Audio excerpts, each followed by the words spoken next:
pitch baiting, billfish, the bait switch, whatever you want to call it. Catching a billfish on the pitch bait is probably the most exciting way you can catch a billfish anywhere in the world.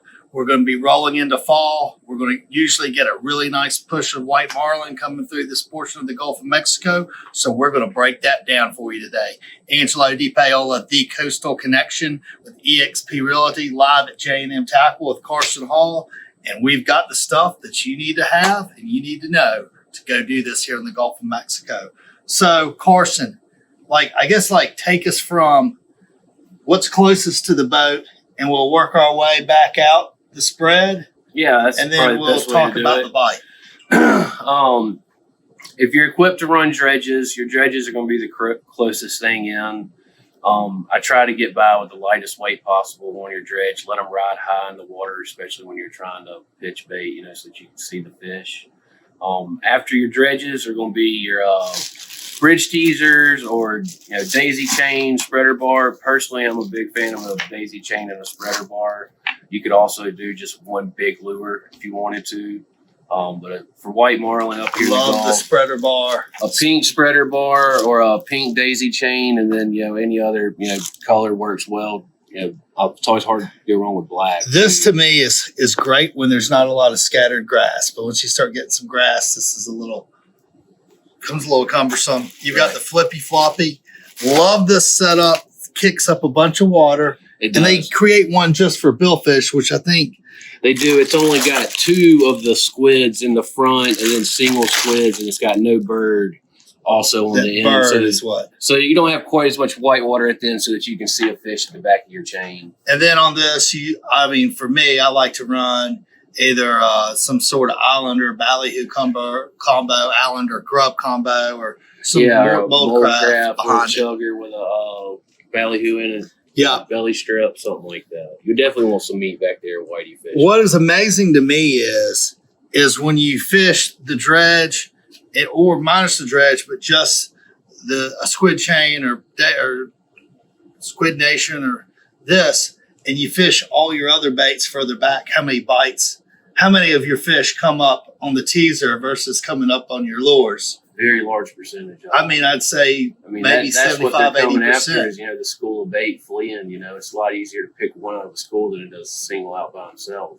So then if you wanted to go back further, if you went to your short rigger. What I like to do is I don't pull any flat lines. I pull 5 lines, but my short riggers are going to be just teasers. They're going to be like a mold craft, or some sort of stitched up natural bait that's really tough. Stitch the heck out of it. You don't want them pulling it off and getting a free meal. All right, and then on the longs, you're going to fish little islander with a grub or a ballyhoo. That's kind of your insurance policy. He didn't fell off the chains and couldn't get a pitch to him. Maybe he'll pick up something drifting back there. So you got your 2 longs in the center, islander or little mold craft chuggers. You can rig that with a circle hook. If you got a guy back there kind of ready for that bite. Right. Yeah, you can leave your drags really light, and when a fish picks it up and starts to run, immediately free spool it to them. Give them a good 7 to 10 count. If you can see the fish is turned off sideways, and feel like he's got him, then push your drag up, and try and let that circle hook do its thing. But the crew I fish with is more of a snag and drag kind of deal. On something like that, there's nothing wrong with it. It's easy to maintain. There's no baits washing out. You got a J hook back there. Just let them do their thing and focus on pitch bait and the fish. That's what you want. All right, so we've started from the closest point of the boat. We have no flat lines. We've got dredges. We've got teasers, short rigger teaser. We have our insurance policy. All right, how do we set up what do we need to rig a pitch bait? A ballyhoo or a little belly strip works really well, and just a single chugger. I usually cut these things off, the tentacles about halfway, about right there, and I rig it up, and I use a ringer swivel with my copper wire, and then you can take a piece of that copper wire and pull that ringer swivel through the eye of the chugger, and I leave just the swivel and the O-ring kind of hanging out. And that way you can just put your circle hook in through the O-ring, It makes it easy to change them out. If you're going to pick up and run, you can take them off, throw them in the cooler so they stay good. So one of the things I think people make a mistake, and I was happy to see when you pulled hooks out, you went with the 6.0s. I mean, especially for sailfish and white marlin. Yeah, you don't need a big hook to catch a big fish. I mean, keep it light. You're trying to use 20, 30-pound tackle anyways. You don't need a big, heavy gauge hook. And small hooks really do a great job of getting in there and finding it, and they're sticky, and they just get in the corner and do their job. When I went to Guatemala, I was telling you, I brought a gazillion 7.0s because that's what we'd been using here in the Gulf. And I learned really quickly that this is what you want. They fish the 6.0s, and we caught a ton of fish. You want them sharp, you want them small, and you want them sharp. Yeah. All right, so you're driving the boat. I'm going to be the angler. We got a bait. We got a fish up on the teaser.